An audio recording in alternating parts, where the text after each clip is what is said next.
Welcome to the very first episode of the No Raptors, No Life podcast, where we talk all things and everything Raptors basketball related.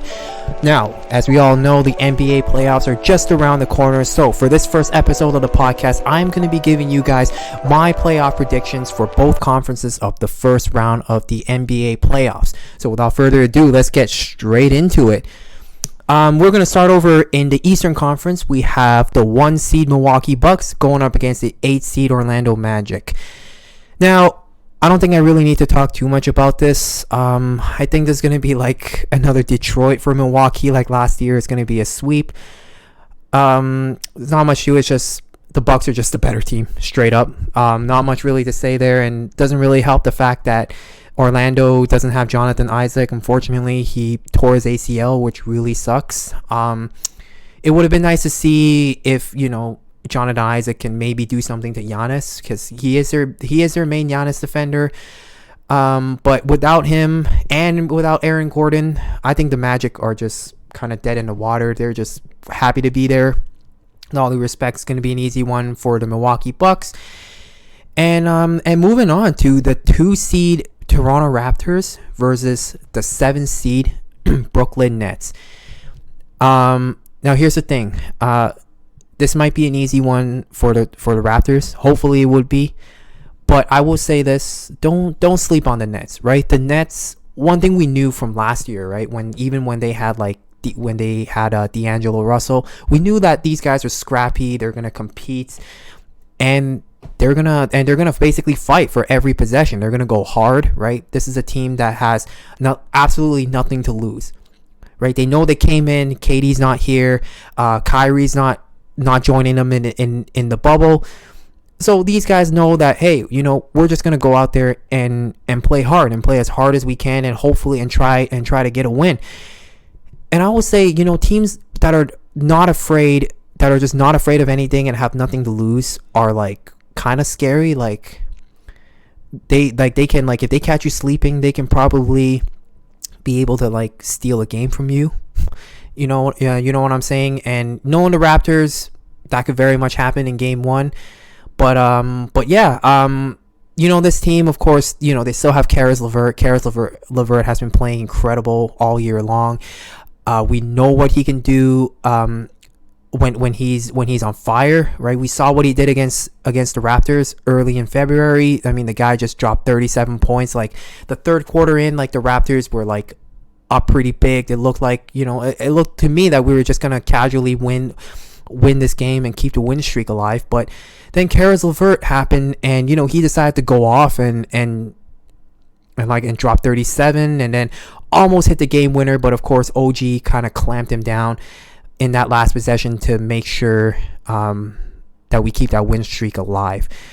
And of course, they still got like some other decent weapons in Joe Harris. Jared Allen is still a really good rim protector. Chris Chiozza guys like Chris Chiozza might come out and have have himself a game or two. And yeah, so you know what? Like, don't sleep on the Nets on this one.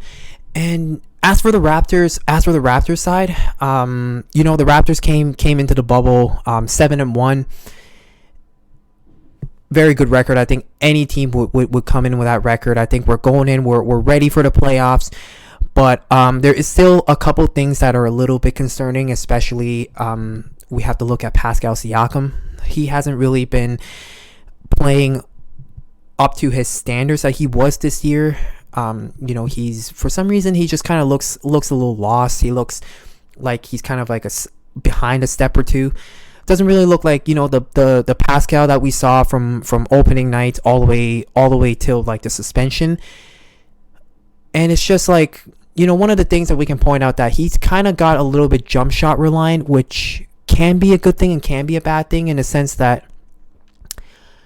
he doesn't really have like that pull up jump shot game like locked down, that he can just use it as that he can just like go to it every time like defenses force him to do it.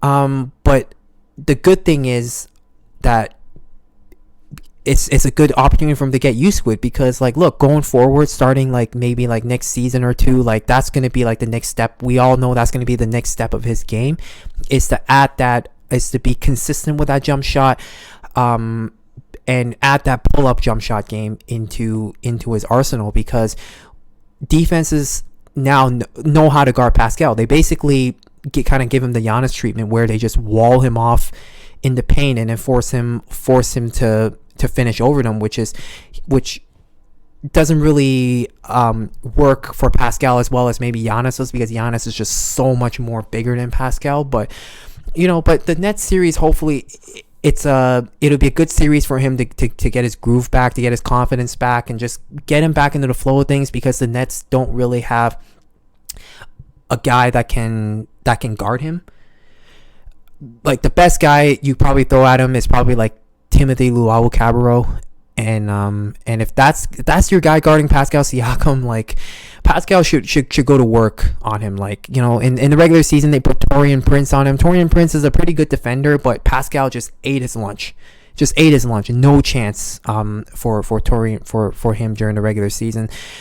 But yeah, so that's the thing about Pascal. Like, we know what Kyle's gonna bring you. Hopefully Kyle doesn't put up another 0-point performance, because that's just gonna make me doubt Kyle all over again, and I hate doubting Kyle Lowry. Fred VanVleet, I trust him.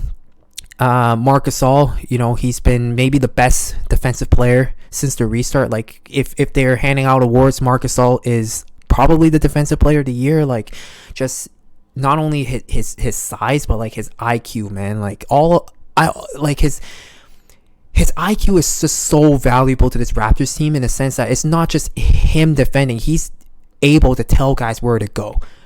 And having a guy like that out there, it just makes like your defense elite, if it's already like not elite enough. And hopefully Mark, continues to shoot more shots up there, because we know when Mark gets passive, it can really hurt the team. Like, passing up open shots, we've seen a lot of that. And I just hope that Mark comes out aggressive. He gets an open shot, take it, miss it, whatever.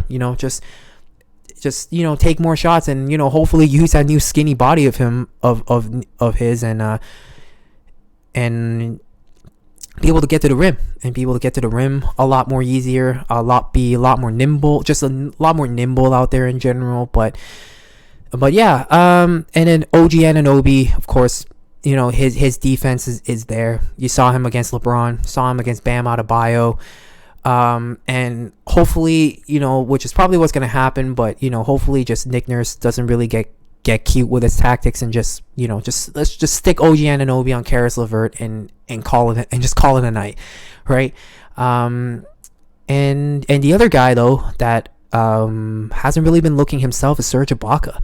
Like, Serge coming into this year was like, this is maybe like the best offensive year that Serge has ever been. I had never seen Serge that good offensively. He was averaging like 20 points, damn near 20 points or so, right? Of course, he's not like the same shot blocker as he was in OKC. I don't think he's going to be that anymore, but offensively, man, he was really, really damn good. Like, he was able to hit that outside shot. Of course, that pick and pop game with Kyle Lowry is always money. He's scoring inside, just getting to the rim, blowing by defenders. But ever since the restart happened, or specifically after the scrimmage games, like, Serge hasn't really been able to look like himself, which is kind of concerning, because for this Raptors team, we know that, hey, we're gonna need all of our core guys, our 7 core guys, to play well for us to go deep in this playoffs, because of course we don't have a guy like Kawhi Leonard anymore that we can lean to. Like, we have to literally lean on the entire team. And then of course, Norman Powell looked like in the last couple games he's found his groove again. Hopefully he can keep that up in the playoffs, because he's just been, this year, Norman Powell he's just been incredible, straight up incredible. Like, he's been much more under control than he has compared to past years. His confidence is just a lot better. Like, he just has that confidence now that it's just like, every time he looks at whoever's guarding him, he believes that he can score on him, right? And that's having him come off the bench, giving like 20 points, 20 plus points, so valuable. But however, the other guard on the bench, Terrence Davis, our undrafted rookie, hasn't really been looking well. Just like Serge, coming into the scrimmage games, he looked fine. He looked like the old Terrence Davis. But then, once the actual game started, Terrence has kind of been looking a little bit wonky.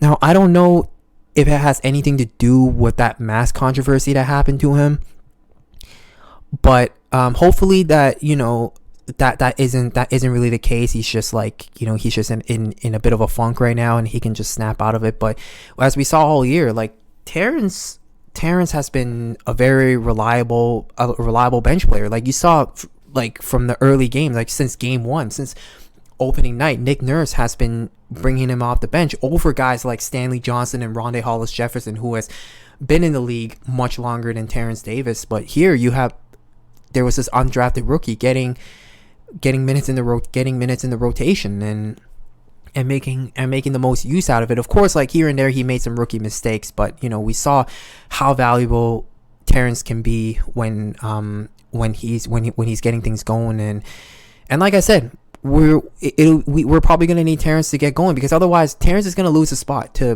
Matt Thomas. Like Matt Thomas has been playing extraordinarily well since these last couple of games, right? Like he dropped a career high against the Bucks, and then he had himself like pretty good game after the pretty good game in the next two games against Philly and then against Denver. But Terrence is just much more sound defensively, especially that this team, like the main identity of this team is defense, and Matt Thomas is not a good defender. So having him out there as a defensive liability is gonna hurt, but but his offense, hey, who knows? And then of course you got the other guys like Chris Boucher. Maybe I say maybe he should get himself some minutes at the power forward position, especially like you look at the way he's shooting the ball.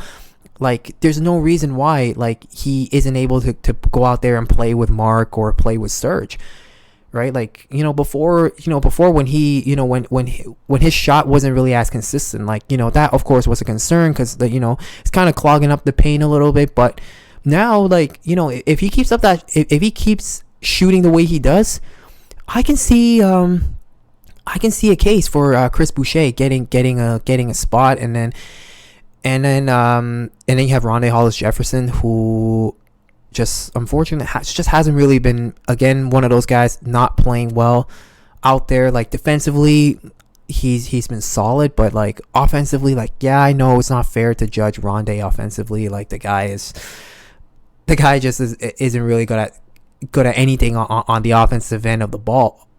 But hey, you know what? Rondae, we need him out there, and just here's the thing about Rondae. Like when he drives and he gets into the paint, like I beg him sometimes to just take that mid-range jumper.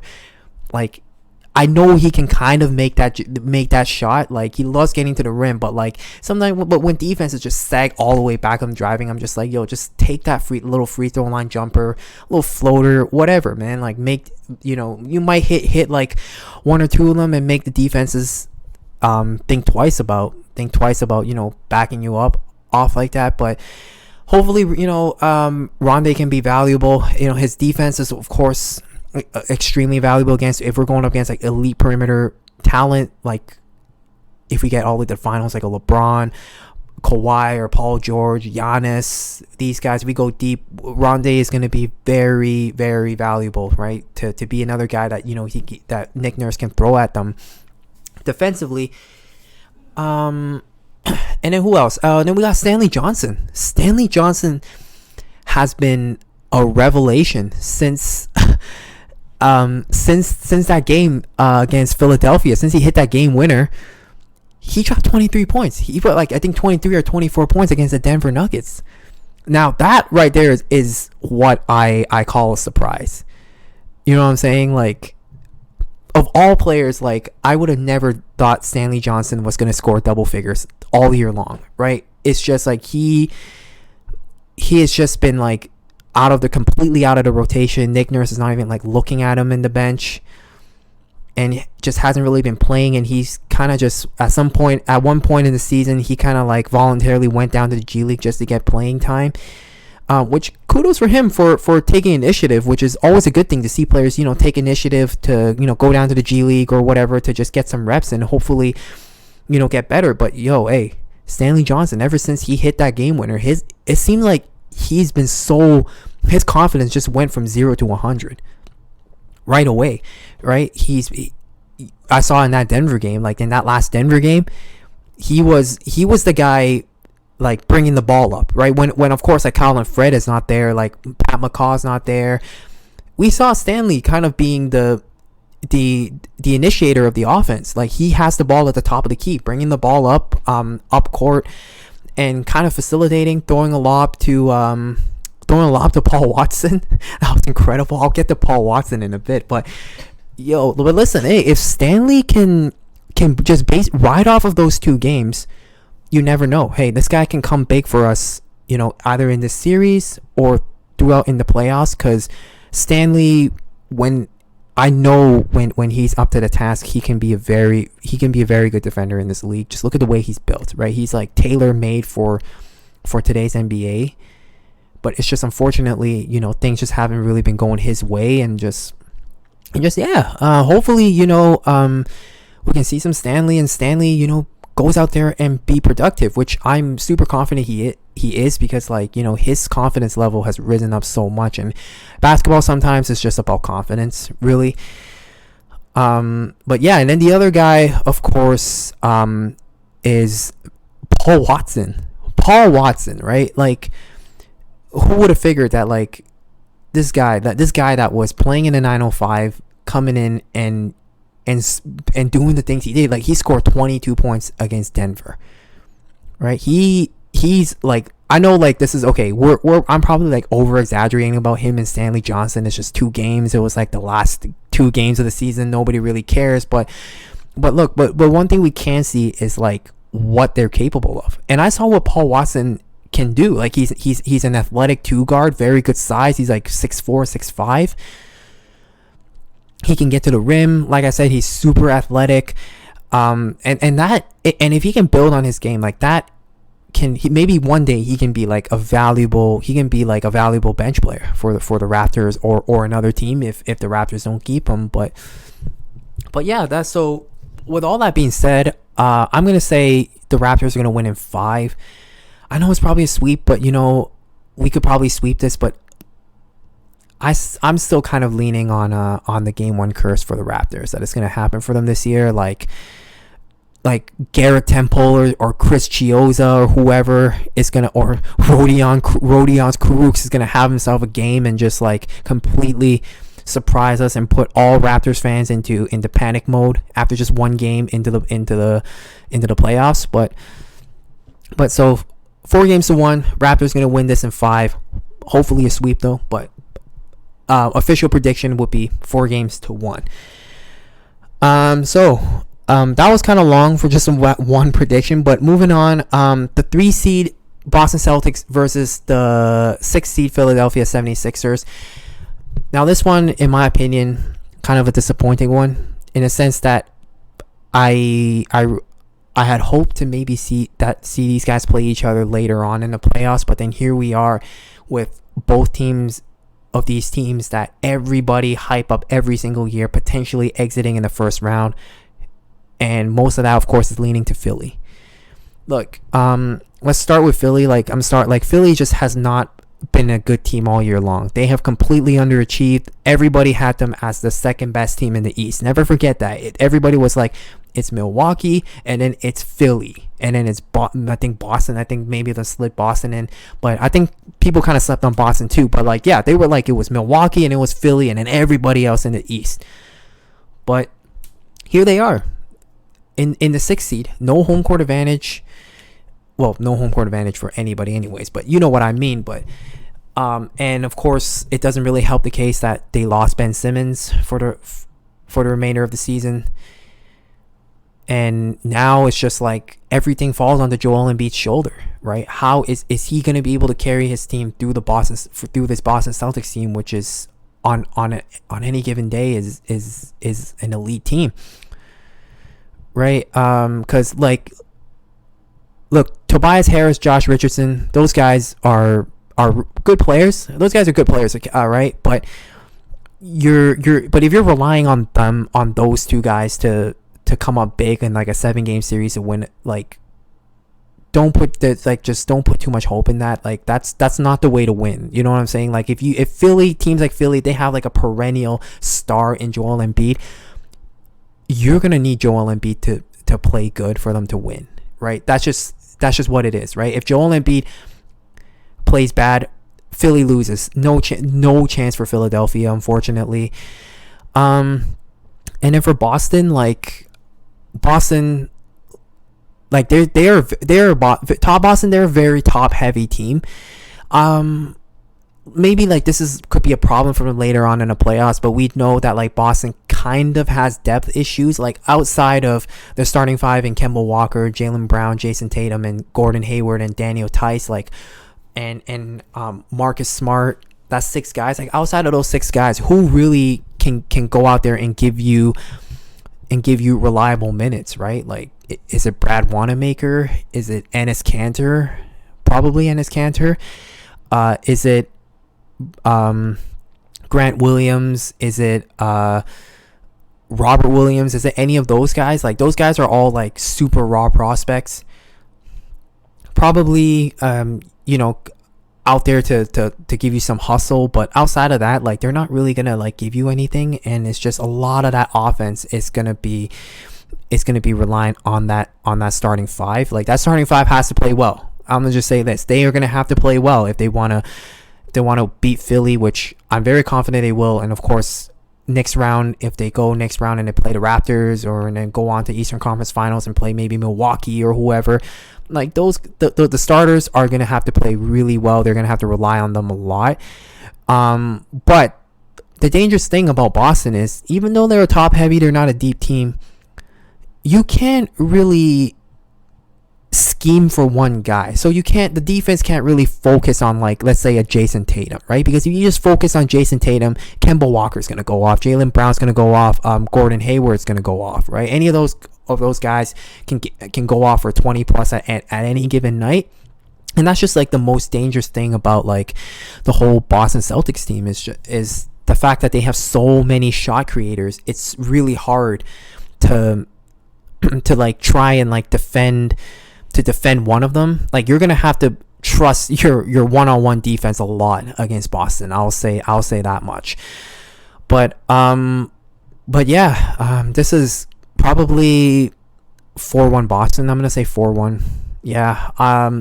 I really hope this gets a little bit more competitive. Tire out the Celtics before they play the Raptors, hopefully. But I don't see Philly this time being able to beat Boston. No Ben Simmons, of course. Jimmy Butler, JJ Redick, big parts of their team last year, not there anymore. So Joel Embiid, man, he's going to have to put on like a career performance, like a career-defining performance for them to just sneak past the Boston Celtics. So, yeah, moving on. We're going to have the 4-seed Indiana Pacers going up against the 5-seed Miami Heat. Got myself confused a little bit. I thought Miami had the 4th, but they came in with the 5th. They kind of dropped a couple games, and they fell down. They fell down a spot, but this one, without a doubt, would be the most competitive one amongst all of the Eastern Conference matchups. Like, it's the most evenly matched series, and of course, we can't forget, it's Jimmy Butler versus TJ Warren. Like, those guys got into it during their first meeting, I believe, or one of their earlier meetings, and then Jimmy Butler circled on his calendar, but of course, like, they never really got a chance to play until the restart. But here they are. Hey, now they can settle this once and for all in the playoffs, right? Jimmy Butler being Jimmy Butler, like, when he's gonna score, like when he's gonna take over, like he can take over. But TJ Warren, though, coming into the bubble, this guy looked like he got possessed by Michael Jordan. Like 53 points. First game in, I think like this guy dropped 53 points and it went on to like score 30 plus almost like every single night. It's insane. And Indiana, like, it's such a huge, and this is such a huge boost for Indiana because like they don't have Sabonis, right? And that was one of the things that coming in, like, I was thinking like, okay, how are they gonna do without Sabonis? You know, Sabonis has been really good for them. How are they gonna do it without them? But then TJ Warren heard me and just answered the call, and he's like, you know what? Let me show you guys what I can do, and just completely surprised everybody, right? And TJ Warren's probably gonna need to have some of those big games in the playoffs because, like, you know, the other guy is, of course, not even the other guy. He's the guy on the team. Is Victor Oladipo, and Victor Oladipo just unfortunately just hasn't really looked the same since that injury. Since that horrific injury, I should say, man. Like the guy's kneecap like came completely out. Like it was really bad. Like it was against the Raptors too. Like I saw all that happen live. And it's just, you know, it's just really unfortunate that Victor Oladipo didn't really get a chance to get his groove back before because like the season just got suspended, and then like then everybody was just stuck home, and here we are now, and hopefully you know, Oladipo can come out and score some and be able to score for them pretty much, because like this team is gonna Indiana, they're gonna need Oladipo to put on some big games. Malcolm Brogdon as well, he's been very solid all year long. Again, one of those guys I thought the Bucks should not have let go. Like, don't know why they should have kept Brogdon instead of Bledsoe, if I'm being completely honest. But you know what? Hey, that's what it is. And you know, Malcolm Brogdon's here in Indiana now, and he's been shown that you know, all of his worth out there. You know, Malcolm Brogdon, I always knew how good of a player he is, right? You know, he's always a perennial 50, 40, 90 player. And very solid player. Yeah, for Miami, and you know, Jimmy Butler. Let's start with Jimmy Butler. Like Jimmy Butler, he hasn't really been shooting it well, you know, this year from beyond the arc. I think he's shooting like 29% or something. But I'll tell you this as a Raptors fan, don't ever count out Jimmy Butler until it's over, okay? Because the moment you think Jimmy Butler is like having a bad game, you think like, oh, your defense has took him completely out of the game. No. When it needs to, Jimmy Butler will get that ball, and he is going to will his team back if they're down, and potentially win a game for them, right? Like Jimmy Butler is that guy, right? I seen it the first time we played them this season. Like, you know, we had a good lead. I felt confident that we were going to win the game, and then, you know, Jimmy Butler happened, and he just completely took over the game, sent the game to OT, and then just killed us in overtime. You know, he as the Raptor killer that he has always been. So so all I have to say is never sleep on Jimmy Butler. This guy will destroy you, and especially now he sees TJ Warren in front of him, he's probably going to be extra motivated. And then you have Bam Adebayo, of course.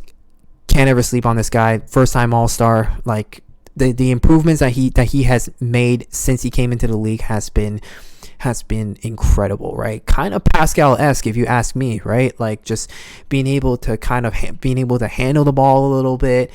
Jump shots obviously not there, but like, you know, he can now get to the rim. He can kind of carry the load on offense a little bit, you know.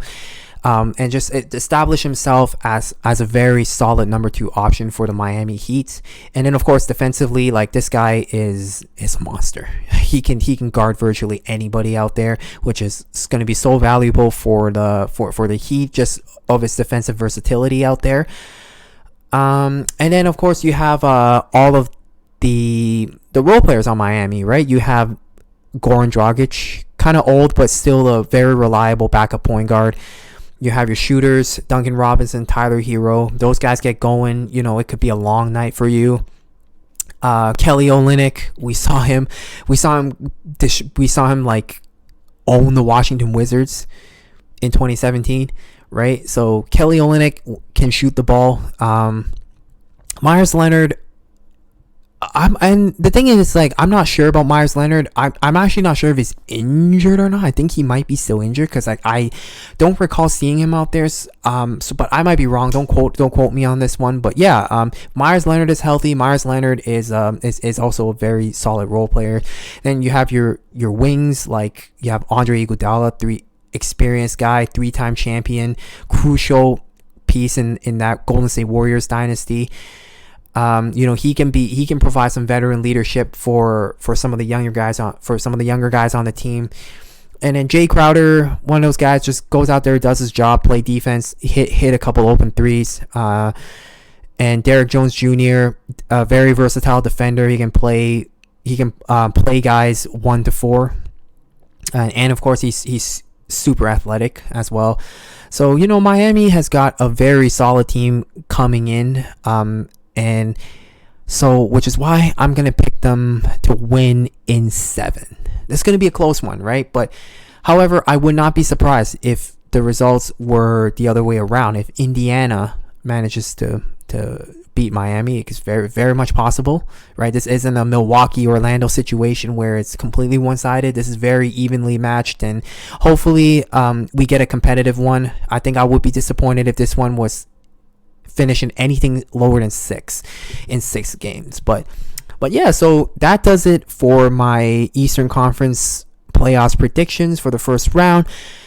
Just to go over them one more time, I have the Bucks beating the Magic in a sweep. I have the Raptors beating the Nets in 5. I have the Celtics beating the Sixers in 5, and then I have the Miami coming out on top over Indiana in 7.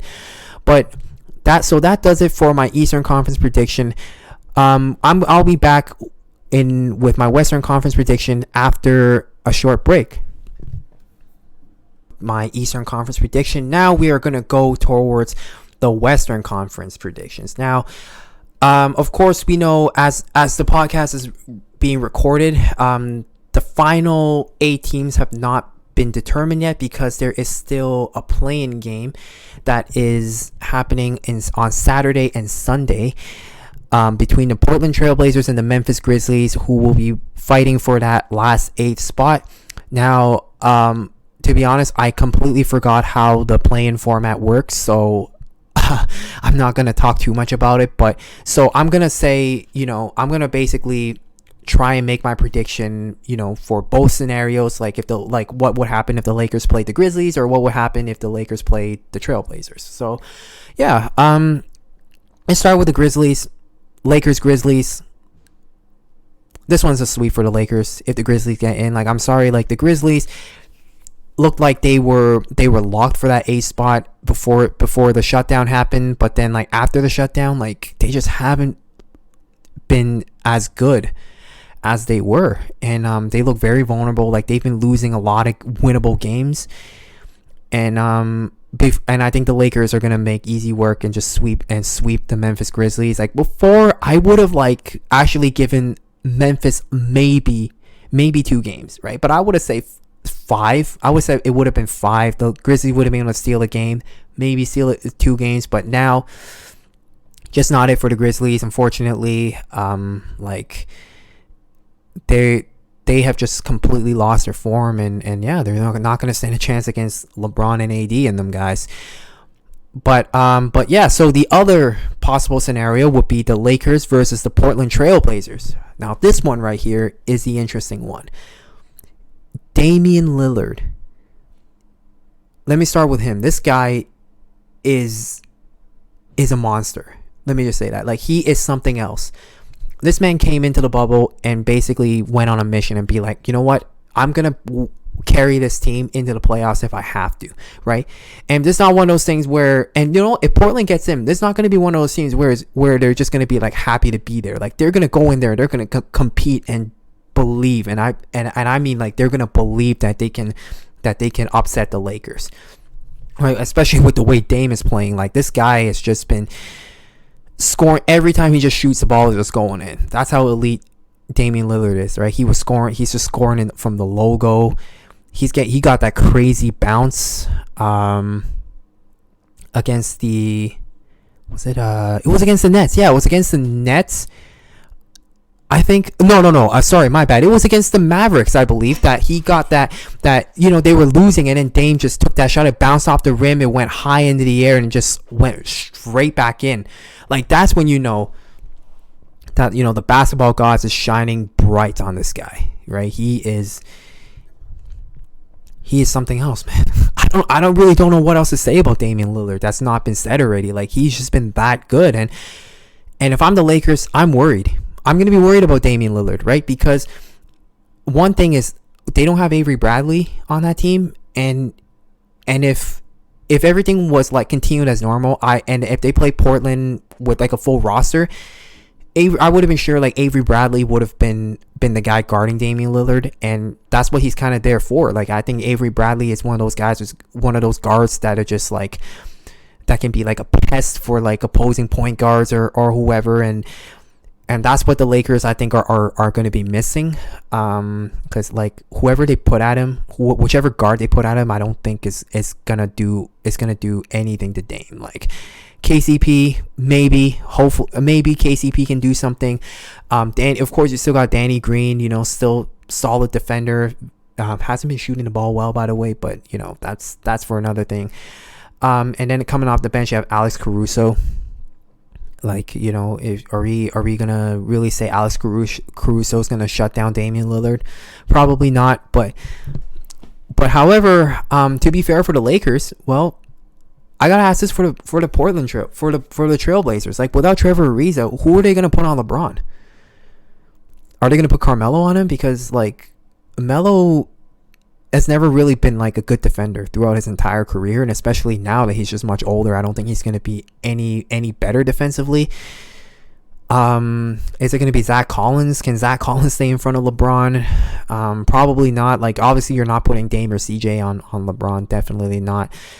But that's what was one of the things that was like, that I felt like was a huge loss for Portland, was that Trevor Ariza not coming here, because Trevor Ariza is one of their better perimeter defenders, or better or more reliable perimeter defenders that like they can have throw at LeBron, but now it's just like you're gonna have to rely on like a couple guys on the bench that like probably LeBron are just maybe just gonna dust off and like as if they're nothing. No offense, but yeah, and then of course AD has been a beast all year long. This guy is in the running for Defensive Player of the Year. It's going to be hard with him out there, like, without anybody to be able to really take LeBron and AD out. Like, I don't really see the Lakers losing. But then, of course, here we have Danny Green. Like, listen, I love Danny Green, but like the way he's been shooting the ball, like he again dropped 0 on the Raptors. He could not buy a bucket against the Raptors, and he had just been a complete no-show for the Lakers so far. He might have bounced back. I'm not sure. I'm gonna have to look at it again. But from what I recall, Danny Green has not been good since the restart, and the Lakers are gonna need Danny Green out there to hit the shots. Right? LeBron and AD are gonna get crowded. They're gonna get trapped, double team, triple teamed, whatever. And you're gonna need guys like Danny Green to hit shots. You're gonna need guys like KCP to hit shots. Right? And then their new guys, Dion Waiters, J.R. Smith, right? You're gonna need them to hit shots too. Like, Dion Waiters is probably like their shot is probably like their kind of their go-to scorer coming off the bench. It's kind of like a Lou Williams kind of like guy, just going out there and get a couple buckets for the team. Then you have Kyle Kuzma, who hit that game winner. I forgot which team it was up against. But Kyle Kuzma, when he plays with this, like, Kyle Kuzma, here's the thing, like he's a much better. I think he can be much better than what he has been playing, and he has showed that that he can score, that this guy can score the ball when he needs to.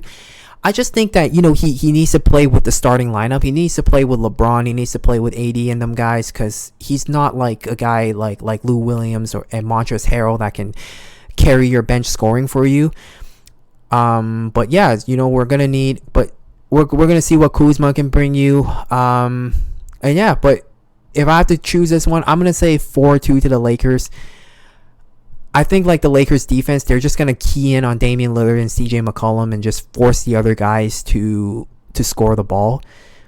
And I think that's the way you got to do it. You just got to get the ball out of Dame's hand and make the other guys create. And I think that's what the Lakers are going to do. And win the series in 6, But hey, you never know. There might be an upset. Not going to count it, but like I said, anything is possible, in the words of KG. Yeah, so for the next matchup, we have the 2 seed Clippers versus the 7 seed Dallas Mavericks. Let me just say this, like, Mavericks, they're a good team. Mavericks can play, but the Clippers had their number all year long, right? As good as Luka has been all year, like, he's now he has to go up against Kawhi Leonard and Paul George. And being defended by those guys is not going to be easy, right? It's right. We know, like, everybody knows, Kawhi is like arguably the best perimeter defender in the NBA. Luka's going to be guarded by him, right? And if he's not going to be guarded by Kawhi, he's going to be guarded by Paul George, who is of course another Patrick Beverley that can get under people's skin, annoy the hell out of people. Marcus Morris can probably be thrown on Luka for like a couple of possessions or so, and if I know knowing the Clippers, they're probably gonna make Luka give up the ball and then like force the other guys to create, like Tim Hardaway Jr., Kristaps Porzingis, of course. But like, if you're gonna beat the Clippers, I don't think Kristaps and Hardaway Jr. is gonna be enough to beat a team like the Clippers. So this is going to be a sweep for the Clippers, 4-0. Sorry, Dallas. This is just a bad matchup for you guys. But yeah. Moving on, we have the 3 seed Denver Nuggets versus the 6 seed Utah Jazz. Now, Utah has kind of been playing I don't remember. Like, were they really playing? Were they playing good or were they playing bad? I feel like Utah hasn't really been playing as good as like people had them to be. Like, a lot of that kind of fell on Mike Conley's shoulder. Like, when he was brought in, like, this team looked like they could challenge both the LA teams. Like, Mike Conley's a very good point guard. We know how good Mike Conley is, but ever since he came to Utah, it just hasn't been the same. It's just not the Mike Conley from Memphis that we know of. And he's just been struggling, and the Jazz are probably gonna need him to get going now, because like Bojan Bogdanovic is injured. Another big loss for them. He has been, if I remember correctly, Bojan Bogdanovic is their second leading scorer on the team behind Donovan Mitchell. Like, he's their go-to guy behind Donovan Mitchell. Like, if it's not going to Mitchell, it's going to Bojan Bogdanovic. And unfortunately, he's out, and that's just a huge loss for Utah. So, Donovan Mitchell, he's going to have to play superb to get out of the first round. And hopefully, and I'm pretty sure it is resolved by now, all of that internal stuff going on with Rudy Gobert and everybody on that team, since Rudy Gobert contracted the virus, and guys have kind of been getting on him a little bit because he was joking around with it. But hopefully, that's all water under the bridge for them now, and they can just focus all in the playoffs and perform well. And as for the Denver Nuggets, like, Denver hasn't, again, Denver since the restart hasn't really impressed me. They came in and just didn't really look like the Denver Nuggets of like pre-restart. But the thing is, I'm intrigued to watch is Bol. Mike Malone has finally unleashed Bol. And like, this is a guy who's like, 7'5" or 7'7", I think. I gotta look it up. Hold on. This guy is. Oh, this guy's 7'2". Never mind. But yeah, this guy is a 7'2". He looks like he's 7'7", to be honest. But like, he's tall as hell, and not only is he tall, but this guy he's shooting threes and he's hitting those like one-two dribble pull-ups, which is kind of crazy to see a guy his size doing. And just, hey, and you know what? A lot of teams, hey, y'all pass up on Bol. That's now it's coming. Look like it's coming to bite, and might come back to bite them, right? Considering how impressive Bol has been since he's been playing regular rotation minutes. And then we have Michael Porter Jr., who is starting to emerge as the players that fans had him to be. Like, I know he during the draft, like, he was projected to be a lottery pick, but then he dropped all the 13th. If I remember correctly, it was because of an injury or so. But Michael Porter Jr. has took some time for him to get into the groove. But Michael Porter Jr. is looking like that guy that Denver had hoped him to be, right? And this is also one of the things moving forward for the Nuggets is, if they truly want to go out there and compete with your LA Lakers, with your Clippers and so on, your Rockets or whoever, the elite teams in the West, I think Michael Porter Jr. has to be that kind of guy. Like, to me, he's like that missing piece for the Nuggets. He's that missing scorer for the Nuggets. Right? For the longest time, it was Jokic and it was Murray, and then it was just a bunch of maybe catch and shoot players.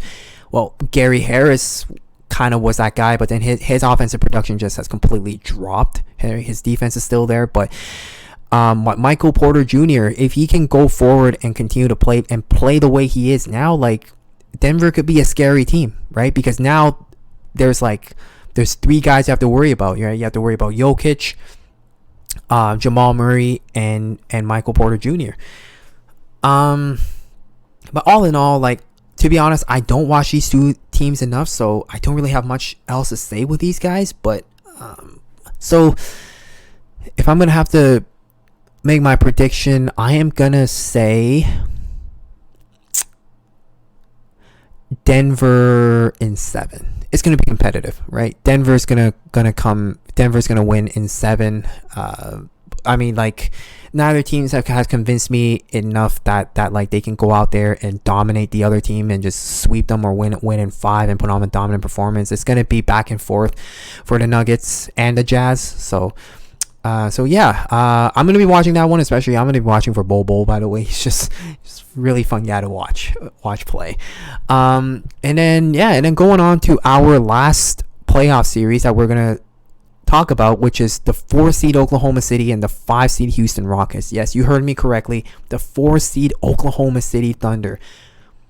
Who would have figured? That's including myself. I don't think anybody, aside from like maybe some OKC fans, had this team finishing top 4 in the Western Conference. Everybody kind of clowned this team, like, oh, they traded away Westbrook and Paul George for Chris Paul and a rookie, and then like Gallinari, and then whatever, and then it got a whole bunch of picks back and thought this was like a tanking move. But here they are in the 4th seed with home court advantage against the Houston Rockets. Again, like I think everybody would have probably picked the Rockets to finish above the Thunder, right? Without a doubt, like before the season started. But here they are. It's like the other way around. OKC is on top of Houston. And yeah, but this is gonna be competitive again, just like Nuggets and the Jazz and Miami, Indiana. This is gonna be a competitive one. Right? It's Chris Paul and Russell Westbrook going up against their former teams. And yeah, just like we're gonna see how far like this magical season that OKC is having is gonna go. Like, they can probably, like, getting to the second round is already like an incredible achievement for these OKC guys. So I don't think they're like really like super worried or super pressured about anything, because like they have already like completely exceeded expectations. Since like early on in the season they had exceeded expectations, but here they are with home court advantage, with a chance of potentially beating the Houston Rockets, which I think And an interesting one is going to watch is I'm going to see is like which team is going to adjust to who, because we know OKC still runs with a traditional center in Steven Adams, while Houston has completely abandoned all centers and just decided to go small ball all out. I'm curious to see like who's going to need to adjust to who, but if it's talking about adjustment, I'm pretty sure it's going to be OKC adjusting. I don't see Mike D'Antoni changing his game plan. Like he's definitely not the coach that just changes his game plan because things aren't going well. He's going to ride with that small ball till the end, right? Him and Daryl Morey. So if anything, I think OKC, it's going to be OKC who will downsize to adjust to Houston, like if things aren't going their way. But in terms of Russell Westbrook and James Harden, like we know what these guys can give you, especially now that Capella's not there. Capella's not in the lane. Like Westbrook just has a green light to go into the lane, which is one of the reasons why they probably went small, is just to put all these like shooters around to clear the lane for Russell Westbrook. And ever since that happened, Westbrook has been really effective. Maybe like to some, I think like maybe more like efficient than when he was in OKC, because like he had Steven Adams kind of clogging up the paint a little for him, but then like in Houston he just seemed like he was a free man, just going to the rim whenever he wants to. But and of course James Harden's gonna do James Harden things. And then of course OKC, like they have Chris Paul and Shai Gilgeous-Alexander in their backcourt that OKC can go and throw at Westbrook and Harden. Like Chris Paul is primed to make like an all defensive team this year. Like he's been good defensively all the time. And then of course Shai Gilgeous-Alexander is super long. I mean the guy's like 6'6". I think he's gonna be more than capable of defending elite perimeter players like Westbrook and James Harden. And then you have Lou Dort, the Canadian Lou Dort, right? Going out there, just he's not really gonna get much minutes, because we know like he's just as a starter to buy some time for Dennis Schroeder to come into the game. We know Dennis Schroeder is gonna play a chunk of the minutes in his spot, right? Especially in crunch time, it's probably gonna be we're most likely gonna see CP3, Schroeder, Shai Gilgeous-Alexander, Danilo Gallinari, and like Steven Adams out there. That's like their like go-to lineup. But Lou Dort is has found his spot in the NBA. It's good to see. Like, hey, more Canadians, the more Canadians, the better, right? And Lou Dort out there, obviously defensively, he can be a very useful piece for OKC. But with all that being said, these ones are hard to pick. So I'm gonna take the team with the better talent in this situation. I'm sorry, OKC, but I think Houston is gonna win in 6. I'm gonna take Rockets in 6. But yeah, so just to go over the Western Conference one more time. So I have the Lakers over the Blazers in 6 if they play them, and the Lakers sweeping the Memphis Grizzlies if Memphis goes in. I have the Clippers beating the Mavericks in a sweep as well. I have Denver and Utah going to 7 with Denver coming on top, and then I have OKC and Houston going to 6 with Houston coming out on top. So if all of these predictions stand true, over in the East, the second round is going to be the Bucks versus the Miami Heat, and the Raptors versus the Celtics, long-awaited one. And then over in the West, we're gonna have the Lakers versus the Rockets. We're gonna have the Clippers versus the Nuggets, right? So when the first rounds are all played out, I'm gonna record another podcast and give my predictions for the second round. And yeah, so I hope you guys enjoyed this podcast. I know I probably sound a little bit awkward. This is my first time doing this, but if y'all enjoyed this, please feel free to like, comment, and subscribe. And yeah, I will see you guys on Monday after the Raptors play the Brooklyn Nets in Game 1. I will be doing a recap of that game. So thank you everybody for listening, and have a good day.